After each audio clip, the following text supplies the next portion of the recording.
So, hello everyone. Today we are going to learn about DNA as a genetic material.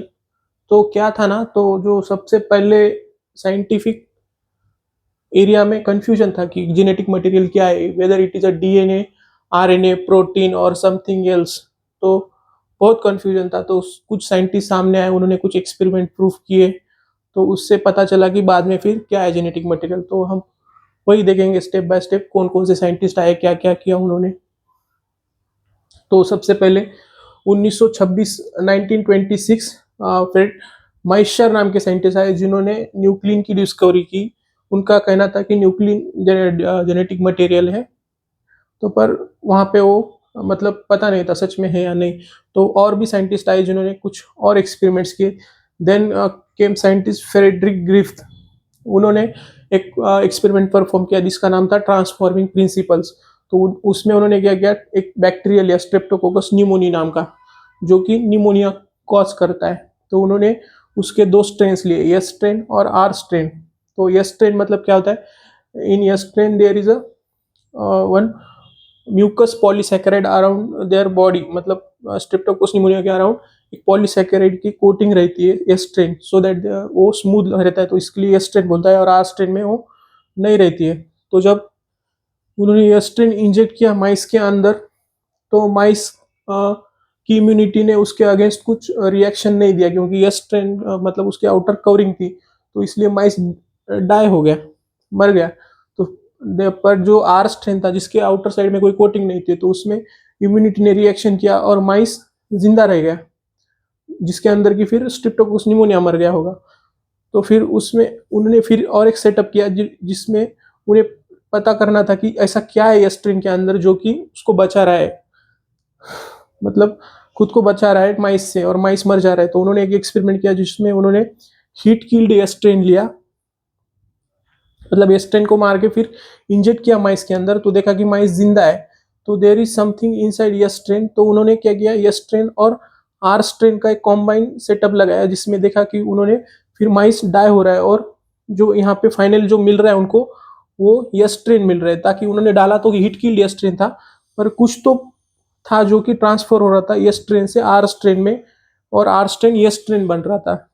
तो there is something which is transferring from S strain to R strain, और उनको यही लग रहा था कि यही ट्रांसफॉर्मिंग है, और मतलब ट्रांसफॉर्मिंग मटेरियल है, और यही जेनेटिक मटेरियल है, मटेरियल भी है।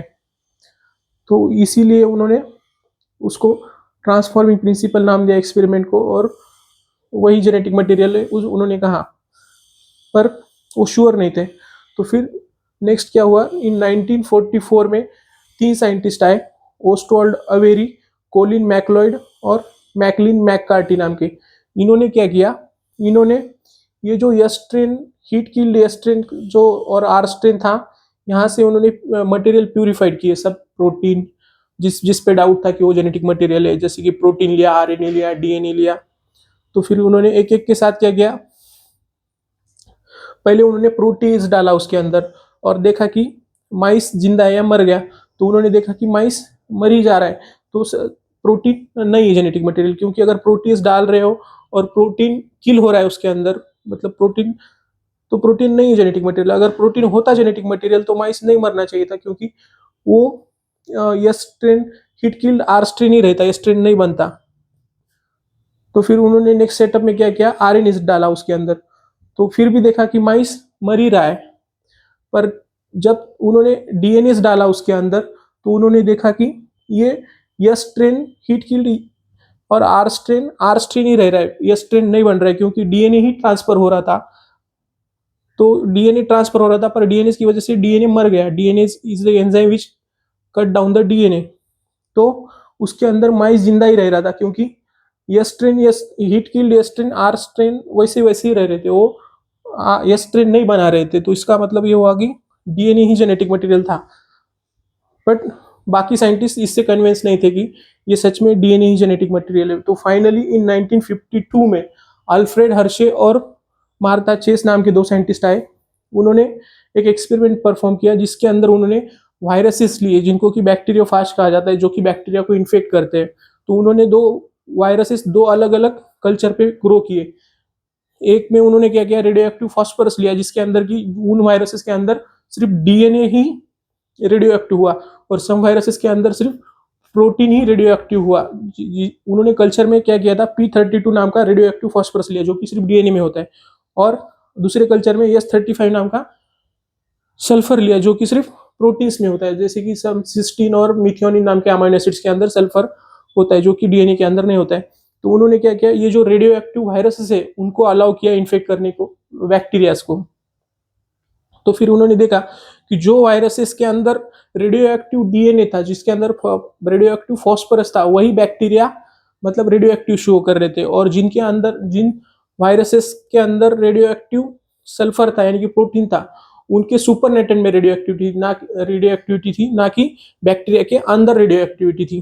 तो इससे अल्फ्रेड हर्शे और मार्था चेस ने प्रूव किया कि जो ट्रांसफर किया बैक्टीरियोफाजेस और वायरसेस ने बैक्टीरिया के अंदर, वो था फॉस्फोरस ही था, मतलब डीएनए ही था। तो इससे उन्होंने प्रूव किया कि डीएनए ही था जो कि जेनेटिक मटेरियल है, और इससे फाइनल प्रूफ भी मिल गया साइंटिस्ट कम्युनिटी को कि डीएनए ही जेनेटिक मटेरियल है जो कि ट्रांसफर होता है एक से दूसरे में।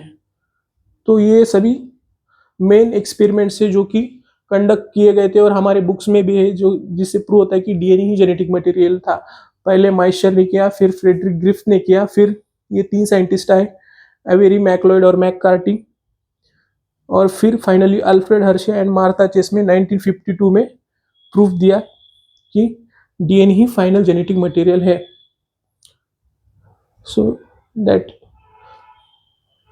That's all, thank you.